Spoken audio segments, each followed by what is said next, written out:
want to talk about topics. Actually, topics was the first thing I started out with, the focal spot. I used to ask interesting questions like, does the amount of sexual partners you have matter? Would you let a friend know that their spouse has HIV? And a whole bunch of topics. That was kind of like the highlight. Then I kind of shifted gears into celebrity interviews, so that's what got people's attention. But I actually do miss the topics part. So where do you see this going in, say, the next 2 years? In the next couple of years, if I'm able to dedicate more time to it, I would love to do more topics and interviews because I feel like I have something going and I don't want the fire to burn. Gotcha. So, for anyone who's like interested to go into this field, like what advice would you give them? That's actually a very good question. Because internet radio is kind of much the mecca right now. Let me start it over. Re-say that question again. What kind of field? The radio, the internet blog? Because that's just kind of two things in one. So which one are you talking about specifically? I would say the radio.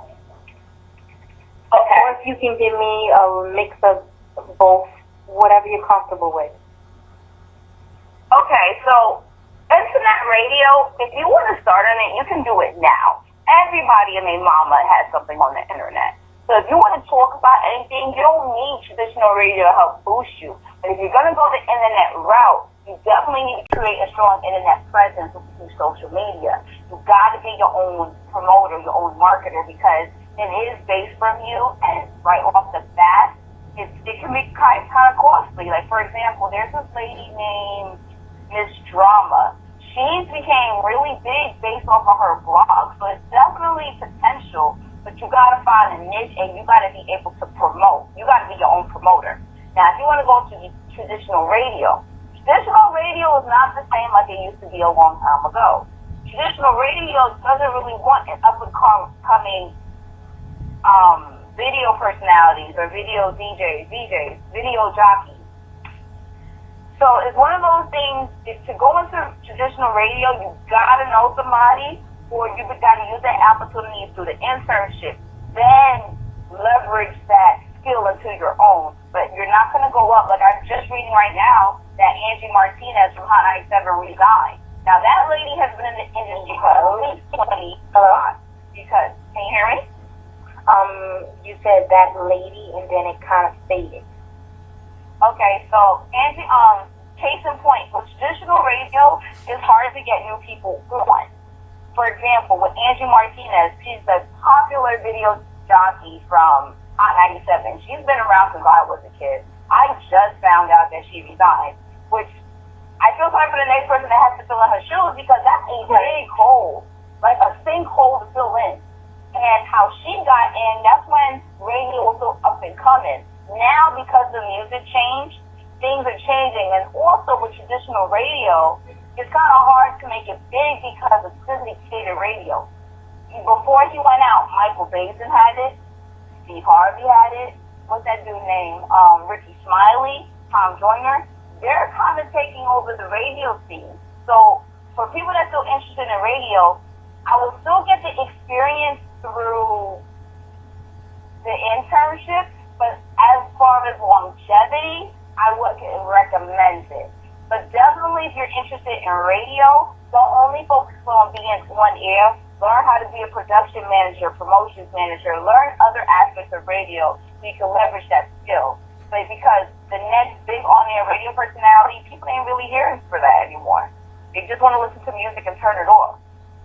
So that's kind of my advice, pretty much, to go into radio, get the experience, and go elsewhere. Internet blog, find a niche, find something that's going to grab people's interest, and go for it, and create your own online brand.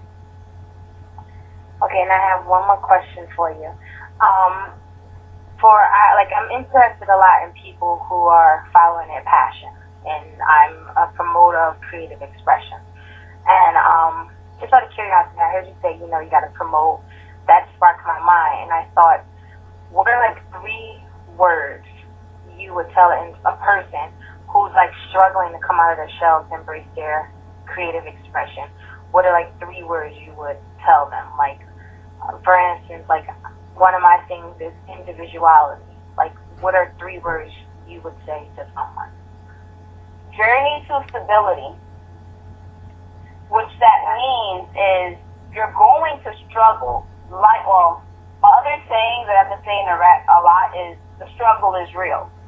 You're going to struggle whenever there's change, whenever comes change, comes adversity. You're gonna go through it, but don't give up. A lot of people give up. Like, there is this picture I wish I could show you. It's like of 2 gold miners. One that gave up, that was very close to the gold, and the other person that got through. You're going to struggle, but you need to respect it. Oh, that's another one. So I have a couple of words. Sorry. Journey to stability. Journey to stability. Respect your intuition. And struggle is real. Those are my three-word sayings. Because you have to respect your intuition. Your intuition is only trying to get you to the right path. But you gotta give your intuition a chance to direct you in a positive way. If you're always doing the negative route, your intuition is gonna go against you. So in order to break out, in order to get through that struggle, you gotta listen to yourself. And that means sometimes you may have to take a detour to get to your goal. That's normal. I had to experience that, and I'm still experiencing that. So during stability, again, that kind of backfolds off the respect your intuition. In order to be stable, it takes a while to create a foundation. So it's going to take a while, and then the struggle is real. Life ain't easy. Life is not easy, and it's not going to be easy. So for somebody to be like, I want to get out of my misery, the only way you're going to get out of your miseries is to respect your intuition and be open-minded. Oh, that's another one. Be open-minded.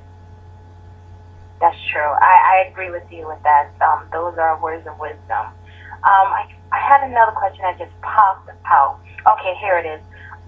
Do you, like, if this takes off for you, do you see yourself doing this, like, Blog Talk Radio, like, full-time? Could you see it, like, turning into something bigger, or do you plan for it to turn into something bigger than what it is now?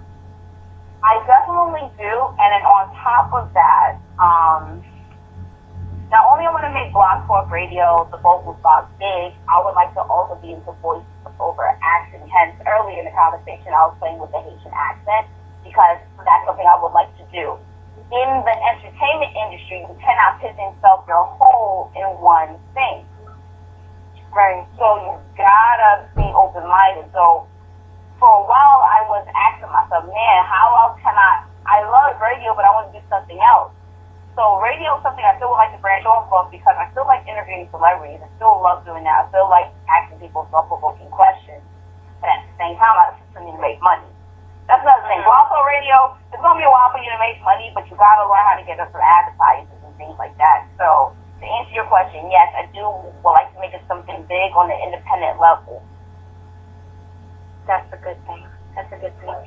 I appreciate this interview with you, Freddie. It was very encouraging, actually, because as you, I'm trying to make myself something big out there. I want to be known for my writings and all those creative things I'm doing. And you're absolutely right, you know, about the intuition and things of that sort. And one thing that I'm practicing is come out your comfort zone. And that's something that's very, very important, and I'm glad that you mentioned that. And like I said before, I truly enjoyed you taking your time out to have this conversation with me. I appreciate it, supporting the sister, you know what I mean? No problem. We gotta support one another, you know? Once again, I would like to extend my gratitude and thanks to Freddie of the Focal Spot Radio on blogtalkradio.com for taking the time out to bless us with those encouraging words. And I hope those of you who are interested in going into that field took something from it and use those words of wisdom to start your own path. Peace.